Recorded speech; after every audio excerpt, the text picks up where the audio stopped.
ಆಜಿ ಮಸಾಲ. ಎಂತ ಅಡಿಗೆಯ ರುಚಿಯಾಗೋ ರಹಸ್ಯವು 20 ರೂಪಾಯಿ. ರೇಣುಕಾಸ್ವಾಮಿ ಕೊಲೆ ಪ್ರಕರಣಕ್ಕೆ 1 ವರ್ಷ ಆಗಿದೆ. ದರ್ಶನ್, ಪವಿತ್ರ ಗೌಡ ಸೇರಿದಂತೆ ಜೈಲಿನಲ್ಲಿ ಇವರ ಗ್ಯಾಂಗ್ ಇದೆ. ಡಿಸೆಂಬರ್ನಲ್ಲಿ ಚಾರ್ಜ್ ಫ್ರೇಮ್ ಆಗಿ ಟ್ರಯಲ್ ಆರಂಭ ಆಯಿತು. ಪವಿತ್ರ ಗೌಡ ಡಿಫಾಲ್ಟ್ ಜಾಮೀನು ಅರ್ಜಿ ಕೂಡ ಇದೀಗ ವಜಾಗೊಂಡಿದೆ. 1 ವರ್ಷದಲ್ಲಿನೇ ಟ್ರಯಲ್ ಅನ್ನ ಮುಗಿಸೋದಕ್ಕೆ ಸೂಚನೆಯನ್ನ ನೀಡಲಾಗಿದೆ. ಸಾಕಷ್ಟು ಡಿಲೇ ಆಗ್ತಾ ಇದೆ ಅಂತ ಹೇಳಿ ನಟ ದರ್ಶನ್ ಅವರು ಕೂಡ ಒಂದು ಅರ್ಜಿಯನ್ನ ಸಲ್ಲಿಕೆ ಮಾಡ್ತಾರೆ. ಅದಾದ ನಂತರದಲ್ಲಿ ಆ ಒಂದು ಅರ್ಜಿ ವಿಚಾರಣೆಯಾದ ಬಳಿಕ ಡಿಲೇ ಆಗೋದಿಲ್ಲ. 1 ವರ್ಷದಲ್ಲಿ ಟ್ರಯಲ್ ಅನ್ನ ಮುಗಿಸ್ಬೇಕು. ಒಂದು ವೇಳೆ ಡಿಲೇ ಆಯಿತು ಅಂತ ಹೇಳಿದ್ರೆ ಮತ್ತೆ ನಿಮಗೆ ಅರ್ಜಿ ಸಲ್ಲಿಸುವಂತ ಅವಕಾಶ ಇರುತ್ತೆ ಅಂತ ಹೇಳಿಯೂ ಕೂಡ ನ್ಯಾಯಾಲಯ ತಿಳಿಸುತ್ತೆ. ಸದ್ಯ ಈಗ ದರ್ಶನ್ ಸಲ್ಲಿಸಿದ್ದಂತಹ ರಿವ್ಯೂ ಪಿಟಿಷನ್ ಕೂಡ ತಿರಸ್ಕಾರ ಆಗಿದೆ. ಪ್ರದೋಷ್ ಮಾಫಿ ಸಾಕ್ಷಿ ಅರ್ಜಿ ವಿಚಾರಣೆ ಒಂದೇ ಬಾಕಿ ಇರೋದು. ಸದ್ಯಕ್ಕೆ ದರ್ಶನ್, ಪವಿತ್ರ ಗೌಡಗೆ ಜಾಮೀನಂತೂ ಇಲ್ಲ. ಜಾಮೀನಿಗೋಸ್ಕರ ಸಾಕಷ್ಟು ಪ್ರಯತ್ನಗಳನ್ನ ಮಾಡಿದ್ರು. ಆದರೆ ಯಾವುದೇ ಪ್ರಯತ್ನಗಳು ಮಾಡಿದ್ರೂ ಕೂಡ ಎಲ್ಲಿಯೂ ಮುನ್ನಡೆಯನ್ನ ಗಳಿಸೋದಕ್ಕಾಗಲಿಲ್ಲ. ಎಲ್ಲವೂ ಹಿನ್ನಡೆ ಆಯಿತು. ಟ್ರಯಲ್ ಮುಗಿಯೋವರೆಗೂ ಕೂಡ ಸುಪ್ರೀಂ ಇದೀಗ ಜಾಮೀನು ಇಲ್ಲ ಅನ್ನೋದಾಗಿಯೂ ಕೂಡ ತಿಳಿಸಿದೆ. ಹಾಗಾಗಿ ಟ್ರಯಲ್ ಮುಗಿಯೋವರೆಗೂ ಕೂಡ ವೇಟ್ ಮಾಡಬೇಕಾಗತ್ತೆ. ಅಂತಿಮ ಹಂತದಲ್ಲಿ ಕೊಲೆಯ ಪ್ರಕರಣದ ವಿಚಾರಣೆಗಳು ಕೂಡ ನಡೀತಾ ಇದೆ.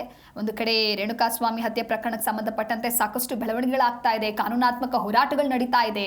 ಪ್ರದೋಷ್ ಮಾಫಿ ಸಾಕ್ಷಿಯಾಗಿ ಆ ದಿನ ಏನೇನು ಆಯಿತು, ಏನು ಎತ್ತ, ಯಾರ ತಪ್ಪು, ತಾನೇನು ಯಾವ ರೀತಿ ಸಹಕಾರ ನೀಡಿದ್ವಿ, ಎಲ್ಲಿ ಮಿಸ್ಟೇಕ್ ಆಯಿತು, ಎಲ್ಲ ವಿಚಾರವನ್ನು ಕೂಡ ಹೇಳ್ತೀನಿ ಅಂತ ಹೇಳಿ ಅರ್ಜಿಯಲ್ಲಿ ಉಲ್ಲೇಖವನ್ನ ಮಾಡ್ತಾರೆ. ಅರ್ಜಿಯಲ್ಲಿ ಕೆಲವೊಂದಿಷ್ಟು ಸ್ಫೋಟಕ ಮಾಹಿತಿಗಳನ್ನು ಕೂಡ ಅವರು ರಿವೀಲ್ ಮಾಡ್ತಾರೆ. ಅದಾದ ನಂತರದಲ್ಲಿ ನಟ ದರ್ಶನ್ ಅವರು ಆ ರೀತಿಯಾಗಿ ಮಾಡೋ ಹಾಗಿಲ್ಲ ಅಂತ ಹೇಳಿ ಒಂದು ಅರ್ಜಿಯನ್ನು ಕೂಡ ಸಲ್ಲಿಕೆ ಮಾಡ್ತಾರೆ. ಆದರೆ ಆ ಅರ್ಜಿ ವಿಚಾರಣೆಯನ್ನು ನಡೆಸಿದಂತಹ ಕೋರ್ಟ್ ನೀವು ಯಾವುದೇ ರೀತಿಯಾದಂತಹ ಆಕ್ಷೇಪವನ್ನು ಕೂಡ ವ್ಯಕ್ತಪಡಿಸೋ ಹಾಗಿಲ್ಲ, ಮಾಫಿ ಸಾಕ್ಷಿಯ ಅರ್ಜಿ ವಿಚಾರಣೆ ಆಗುತ್ತೆ ಅನ್ನುವಂಥ ಒಂದು ವಿಚಾರವನ್ನು ಕೂಡ ಸ್ಪಷ್ಟಪಡಿಸ್ತಾರೆ. ಹಾಗಾಗಿ ನಟ ದರ್ಶನ್ಗೆ ಇದೀಗ ಮತ್ತಷ್ಟು ಹಿನ್ನಡೆ ಆಗದೆ.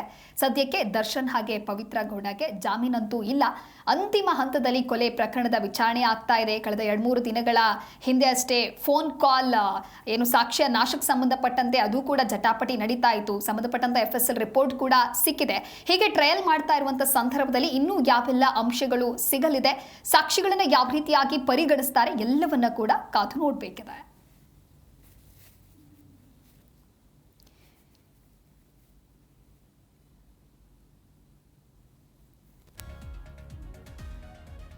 ಈ ಕುರಿತು ಮತ್ತಷ್ಟು ಮಾಹಿತಿಯನ್ನು ನೀಡ್ತಾರೆ ನಮ್ಮ ಪ್ರತಿನಿಧಿ ಭವ್ಯ ಸುನಿಲ್ ದೂರವಾಣಿ ಸಂಪರ್ಕದಲ್ಲಿ.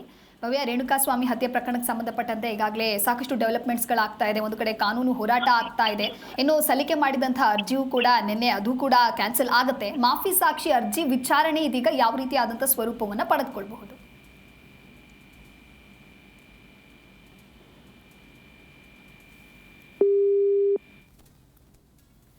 ಸಂಪರ್ಕ ಸಾಧ್ಯವಾಗ್ತಾ ಇಲ್ಲ. ಒಟ್ಟಾರೆ ಪ್ರದೋಷ್ ಮಾಫಿ ಸಾಕ್ಷಿ ಅರ್ಜಿ ವಿಚಾರಣೆಗೆ ಸಂಬಂಧಪಟ್ಟಂತೆ ಇದೀಗ ಬಹಳಷ್ಟು ಕುತೂಹಲ ಇದೆ.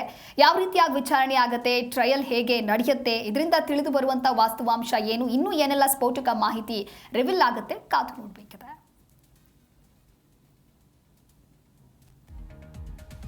ರೇಣುಕಾಸ್ವಾಮಿ ಕೊಲೆ ಪ್ರಕರಣಕ್ಕೆ ಸಂಬಂಧಪಟ್ಟಂತೆ ಸದ್ಯ ದರ್ಶನ್ ಹಾಗೆ ಪವಿತ್ರ ಗೌಡ ಸೇರಿದಂತೆ ಕೆಲವು ಆರೋಪಿಗಳು ಜೈಲಿನಲ್ಲೇ ಇದೀಗ ಕಾಲ ಕಳೆಯುವಂತಾಗಿದೆ. ಪವಿತ್ರ ಗೌಡ ಡಿಫಾಲ್ಟ್ ಜಾಮೀನು ಏನಿತ್ತು ಆ ಅರ್ಜಿಯೂ ಕೂಡ ವಜಾ ಆಗುತ್ತೆ. ಯಾವುದೇ ಅರ್ಜಿಯನ್ನು ಸಲ್ಲಿಕೆ ಮಾಡಿದ್ರೂ ಕೂಡ ಹಿನ್ನಡೆಗಳೇ ಆಗ್ತಾ ಇದೆ. 1 ವರ್ಷದಲ್ಲಿ ಟ್ರಯಲ್ ಅನ್ನು ಮುಗಿಸೋದಕ್ಕೆ ಇನ್ನೊಂದು ಕಡೆ ಸೂಚನೆಯೂ ಕೂಡ ನೀಡಲಾಗಿದೆ. ದರ್ಶನ್ ಸಲ್ಲಿಸಿದಂಥ ರಿವ್ಯೂ ಪಿಟಿಷನ್ ಕೂಡ ತಿರಸ್ಕಾರ ಆಯಿತು. ಪ್ರದೋಷ್ ಮಾಫಿ ಸಾಕ್ಷಿ ಅರ್ಜಿ ವಿಚಾರಣೆ ಒಂದು ಬಾಕಿ ಇದೆ. ಈ ಕುರಿತು ಮತ್ತಷ್ಟು ಮಾಹಿತಿಯನ್ನು ನೀಡ್ತಾರೆ ನಮ್ಮ ಪ್ರತಿನಿಧಿ ವಿಶ್ವನಾಥ್ ದೂರವಾಣಿ ಸಂಪರ್ಕದಲ್ಲಿ. ವಿಶ್ವನಾಥ್, ರೇಣುಕಾಸ್ವಾಮಿ ಹತ್ಯೆ ಪ್ರಕರಣಕ್ಕೆ ಸಂಬಂಧಪಟ್ಟಂತೆ ಸಾಕಷ್ಟು ಕಾನೂನಾತ್ಮಕ ಹೋರಾಟಗಳು ನಡೀತಾ ಇದೆ. ಸದ್ಯ ಈಗ ಪ್ರದೋಷ್ ಮಾಫಿ ಸಾಕ್ಷಿ ಅರ್ಜಿ ವಿಚಾರಣೆ ಯಾವ ರೀತಿಯಾದಂಥ ಸ್ವರೂಪವನ್ನು ಪಡೆದುಕೊಳ್ಳಬಹುದು?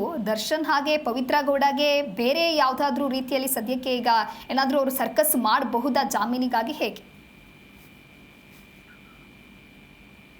ರೇಣುಕಾಸ್ವಾಮಿ ಕೊಲೆ ಪ್ರಕರಣದಲ್ಲಿ ಏನು ಜಾಮೀನನ್ನ ಏನು ಹೈಕೋರ್ಟ್ ನಿಂದ ಪಡ್ಕೊಂಡಿರ್ತಾರೆ, ಆ ಜಾಮೀನು ಅರ್ಜಿ ವಜಾ ಆಗಿ, ಅಂದ್ರೆ ಸುಪ್ರೀಂ ಕೋರ್ಟ್ ನಲ್ಲಿ ಈ ಜಾಮೀನು ಅರ್ಜಿ ವಜಾ ಆಗುತ್ತೆ. ಕಳೆದ ವರ್ಷ ಆಗಸ್ಟ್ 14ನೇ ತಾರೀಕು ದರ್ಶನ್ ಅಂಡ್ ಗ್ಯಾಂಗ್ಗೆ ಸುಪ್ರೀಂ ಕೋರ್ಟ್ ನಿಂದ ಒಂದು ಬಿಗ್ ಶಾಕ್ ಕೂಡ ಎದುರಾಗಿರುತ್ತೆ. ಅಂದ್ರೆ ಈ ಒಂದು ಪ್ರಕರಣ ಜಾಮೀನು ಕೊಡೋದಕ್ಕೆ ಅರ್ಹವಲ್ಲ ಅನ್ನೋ ಒಂದು ಹಿನ್ನೆಲೆಯಲ್ಲಿ ಆರೋಪಿಗಳ ಒಂದು ಕಂಪ್ಲೀಟ್ ಆದಂತಹ ಒಂದು ಜಾಮೀನು ಕೊಡಲಾಗಿತ್ತು. ಅದನ್ನ ಸುಪ್ರೀಂ ಕೋರ್ಟ್ ರದ್ದು ಮಾಡಿರುತ್ತೆ. ಹೀಗಾಗಿ ಮತ್ತೆ ದರ್ಶನ್, ಪವಿತ್ರ ಗೌಡ ಸೇರಿ 7 ಆರೋಪಿಗಳದು ಪರಪ್ಪನಗ್ರಹಾರ ಜೈಲಿಗೆ ಕಳಿಸಿರ್ತಾರೆ ಪೊಲೀಸರು. ಕಳೆದ 1 ವರ್ಷದಲ್ಲಿ ದರ್ಶನ್ ಮತ್ತು ಪವಿತ್ರ ಗೌಡಕ್ಕೆ ಸಾಕಷ್ಟು ಸಂಕಷ್ಟಗಳು ಕೂಡ ಎದುರಾಗಿದೆ. ಜೈಲಿನಲ್ಲಿ ಕಳೆದ ವರ್ಷದಿಂದ ಸಾಕಷ್ಟು ಡೆವಲಪ್ಮೆಂಟ್ ಕೂಡ ಆಗಿರುವಂತದ್ದು. ಈಗಾಗಲೇ ಚಾರ್ಜ್ ಫ್ರೇಮ್ ಮಾಡಿ ಟ್ರಯಲ್ ಕೂಡ ಆರಂಭ ಮಾಡಲಾಗಿದೆ. ಮತ್ತೆ ಪವಿತ್ರ ಗೌಡ ಡಿಫಾಲ್ಟ್ ಜಾಮೀನು ಕೋರಿ ಅರ್ಜಿಯನ್ನು ಕೂಡ ಹಾಕಿರ್ತಾರೆ.